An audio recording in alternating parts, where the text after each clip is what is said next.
सभी का स्वागत है डिजिटल दिल्ली चैनल पर। आप सभी ने ईडब्ल्यूएस कैटेगरी का रिजल्ट चेक कर लिया होगा और आप सभी को बहुत-बहुत बधाइयाँ हैं जिनके बच्चों का नाम अलॉट हो चुका है ईडब्ल्यूएस कैटेगरी से या डीजी कैटेगरी से।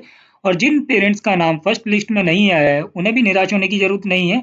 उनको सेकंड लिस्ट के लिए वेट करना होगा और हो सकता है कि सेकंड लिस्ट के अंदर उनके बच्चे का नाम अलॉट हो जाए। ऐसा यहाँ पे ज़रूरी नहीं है कि पहली लिस्ट के अंदर ही नाम आता है, सेकंड, थर्ड लिस्ट में भी बच्चे का नाम अलॉट हो जाता है। तो आपको चिंता करने की ज़रूरत नहीं है, आपको बस धैर्य बनाए रखना है। सेकंड या थर्ड लिस्ट के अंदर आपके बच्चे का नाम अलॉट हो जाएगा। अब यहाँ पे आपको पता चलने वाली है कुछ इंपॉर्टेंट बातें, जैसे कि डायरेक्टर ऑफ एजुकेशन की तरफ से जैसे ही रिजल्ट डिक्लेयर किया गया उसके कुछ देरी बाद ही एक नोटिफिकेशन रिलीज किया गया जहाँ पे कुछ गाइडलाइंस मेंशन है। तो आप सभी को इनके बारे में जानकारी होनी चाहिए। जिनका नाम अलॉट हो चुका है उनके लिए भी ये इम्पोर्टेंट चीज़ है और जिनका नाम अलॉट नहीं हुआ है उनके लिए भी इम्पोर्टेंट चीज़ है। तो ये चीज़ें आपको मैं पॉइंट वाइज बता देता हूँ कि आपको क्या-क्या इस सर्कुलर के अंदर बताया गया है। तो जैसा कि आप सभी को पता होगा कि 31 मई में फ्राइडे के दिन रिजल्ट डिक्लेयर किया गया है और रिजल्ट डिक्लेयर हुआ, काफ़ी लोगों के पास मैसेज नहीं आया है, तो यहाँ पे इसमें मेंशन किया गया है जो आपने रजिस्टर्ड नंबर दिया है फॉर्म फिल करते समय, उसमें 24 घंटे के अंदर आपके पास रिजल्ट का एसएमएस आ जाएगा। अगर आपके पास रिजल्ट का एसएमएस नहीं भी आया है, तो आपने चेक कर लिया होगा रिजल्ट, तो ज़्यादा बेस्ट है। अगर नहीं किया है आपने चेक, तो आप एक बार डायरेक्टर ऑफ एजुकेशन की वेबसाइट edudel.nic.in पर जाकर चेक कर सकते हैं। अगर आपके बच्चे का नाम अलॉट नहीं हुआ है, तो इस तरीके से आपको लाइन देखने को मिल जाएगी। ये मेंशन होगा, it is regretted that you have not been selected in the draw of lots. अगर आपके बच्चे का नाम अलॉट नहीं हुआ है पहली लिस्ट में, तो आपको ये लाइन देखने को मिलेगी।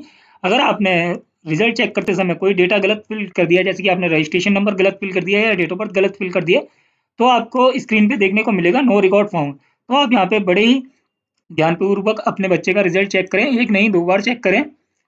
और इसके बाद में जो अहम चीज़ें हैं, जैसे कि यहाँ पे अब जिन-जिन पेरेंट्स के बच्चों का नाम आ गया है, उनको अब आगे क्या करना होगा? तो यहाँ पे आपका जो अगर नाम अलॉट हो गया है, तो आपको 28 जून 2024 तक स्कूल के अंदर जाके अपना एडमिशन का प्रोसेस पूरा कंप्लीट कर लेना है। तो आप में से काफ़ी सारे पेरेंट्स ने फर्स्ट टाइम पे ईडब्ल्यूएस और डीजी कैटेगरी का फॉर्म फिल किया होगा, तो आप सभी के लिए यहाँ पे स्कूल के अंदर एक हेल्प डेस्क मौजूद रहने वाला है। आप यहाँ पे भी जानकर डॉक्यूमेंट के बारे में पूरी जानकारी प्राप्त कर सकते हैं। और यहाँ पे जो एक पॉइंट दिया गया है कि स्कूल आपका एडमिशन के लिए डिनाई नहीं कर सकता है अगर आपका अलॉटमेंट हो चुका है तो। और यहाँ पे अगर आपने सिंगल पेरेंट, जैसे कि मान लीजिए अगर मदर फादर दोनों हैं और अगर आपने फॉर्म फिल करते समय एक ही पेरेंट्स की डिटेल फिल करी है, तो इस बेसिस पे भी आपका एडमिशन डिनाई नहीं किया जा सकता है। और यहाँ पे एक छोटा-सा, जैसे कि अगर माइनर मिस्टेक है 1-2 लेटर की आपके किसी डॉक्यूमेंट में, तो इसके बिहाफ़ पे भी आपका एडमिशन कैंसल नहीं किया जा सकता है स्कूल की तरफ से। आपको एडमिशन देने से स्कूल मना नहीं कर सकता है, यहाँ पे आपको स्कूल एडमिशन देगा ही देगा। जो सबसे अहम पॉइंट है, ये वाला अहम पॉइंट है, आपको ये वाला नोटिफ़िकेशन मैं अपने डिस्क्रिप्शन बॉक्स में लिंक दे दूँगा आपको। ये वाला आप नोटिफ़िकेशन स्कूल में दिखा सकते हैं, क्योंकि काफ़ी सारे स्कूल क्या करते हैं, स्कूल में आपका नाम अलॉट हो गया है, अब आप स्कूल जाएँगे डॉक्यूमेंट सबमिट कराने के लिए, तो स्कूल वाले यहाँ पे आपसे बुक्स और ड्रेस, कॉपी किताब के लिए पैसा माँगते हैं। तो यहाँ पे ये डायरेक्टर ऑफ एजुकेशन के नोटिफ़िकेशन के अंदर यहाँ पे मेंशन किया गया है कि school have to provide the free books, school uniform and writing material. School को आपको मुहैया कराना होगा किताबें, ड्रेस और आपका जो राइटिंग मटेरियल यानी कि कॉपीज़ रहेंगी, वो आपको स्कूल को फ्री में मुहैया करानी होंगी, वो भी 28 जून से पहले। तो ये वाली चीज़ का आप विशेष ध्यान रखें, आप स्कूल के अंदर पैसा ना दें कि आपको एडमिशन कराने के लिए कोई भी चार्जेज़ स्कूल में नहीं देना है। आपको अगर स्कूल आपसे पैसा माँगता है कि आपको बुक्स और ड्रेस के लिए पैसे देने होंगे, तो आप ये वाला नोटिफ़िकेशन दिखा सकते हैं। अगर इसके बाद भी स्कूल अगर आपको किसी तरीके से परेशान करता है, तो आप यहाँ पे सीधा-सीधा स्कूल की कंप्लेंट कर सकते हैं। कंप्लेंट आप किस तरीके से कर सकते हैं, वो मैं आपको नेक्स्ट वीडियो में बता दूँगा कि आपकी अगर कोई ऐसी समस्या है, तो आप इससे किस तरीके से निकल सकते हैं।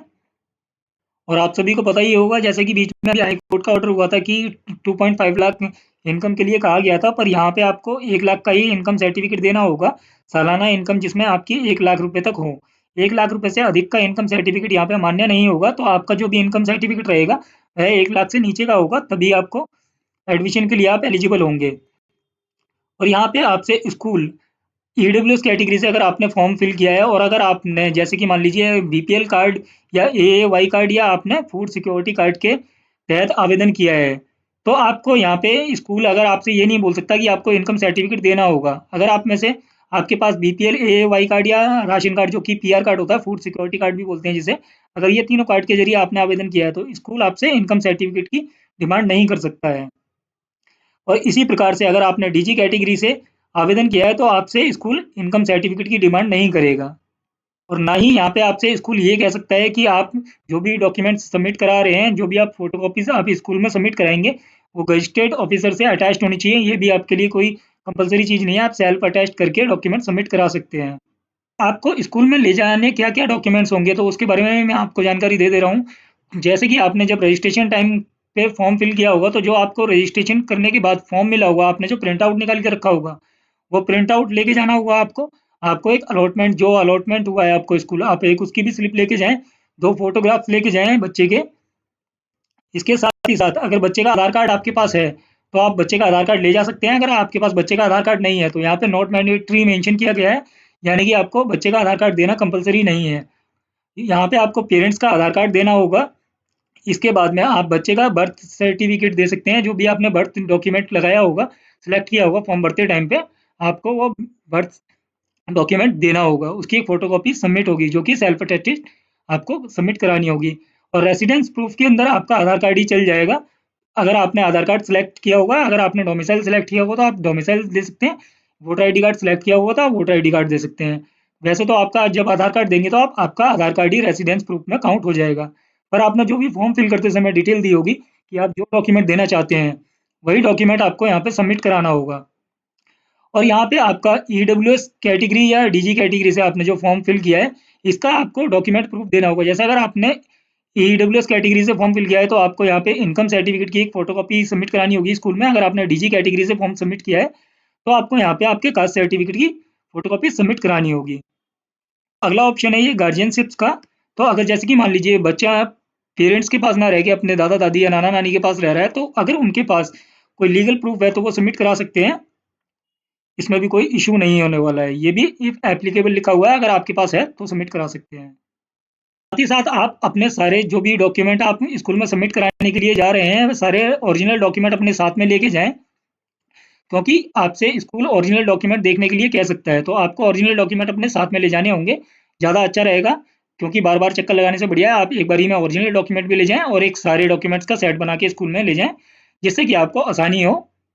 अब बात आती है कि सेकंड लिस्ट कब तक आएगी। तो जैसे कि अभी यहाँ पे टाइम दिया गया है पेरेंट्स को 28 जून तक का, कि अभी ये है अभी जिनका फर्स्ट लिस्ट के अंदर नाम अलॉट हुआ है, वो लोग अपने डॉक्यूमेंट सबमिट कराएँ और एडमिशन प्रोसेस कंप्लीट करें। तो अभी यहाँ क्लियरली समझा जा सकता है इससे कि 28 जून तक तो सेकंड लिस्ट आएगी नहीं।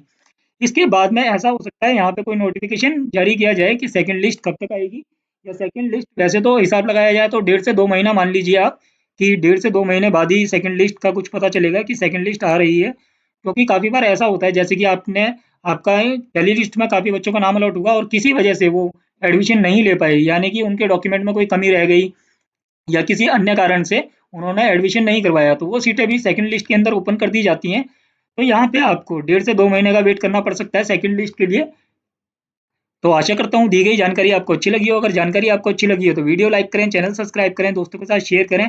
ईडब्ल्यूएस डीजी कैटेगरी से रिलेटेड कंटेंट आपको हमारे चैनल पे देखने को मिलता रहता है। गवर्नमेंट डॉक्यूमेंट आप ऑनलाइन माध्यम से किस तरीके से बना सकते हैं, गवर्नमेंट पॉलिसीज के बारे में सारी अपडेट्स हमारे चैनल पे आपको देखने को मिलती रहती हैं। धन्यवाद।